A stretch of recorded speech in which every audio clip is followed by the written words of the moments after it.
So when we're talking about dinner, we're really talking about what we would call lunch today. The convicts would have a very early breakfast at sunrise, head off to their duties and then return to the barracks at either 12 or 1 for their midday dinner. That was the main meal. There was a very, very big structure on the southern side of the building, which the Hyde Park side, which has no longer survived, which was basically the mess halls and the communal kitchens where the food was cooked.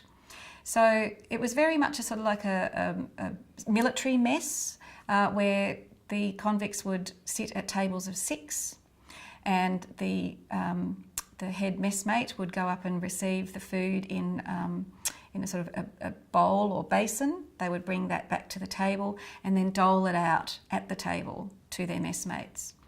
That made it much simpler for distribution. You had, sometimes they were feeding 600, maybe 1,200 people, probably 600 people in a sitting.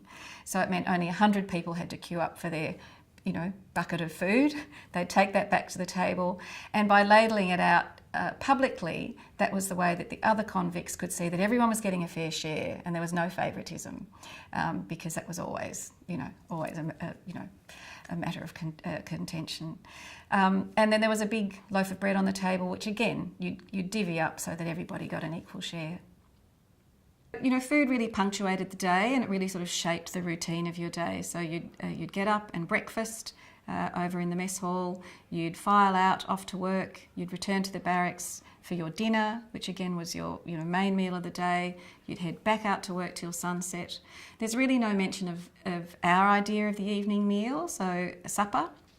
It's most likely that you reserve some of your daily allocation of bread, you'd pop that in your pocket or your rucksack, and that's probably all you really took for your evening meal. For most of us, that would be a pretty bleak existence.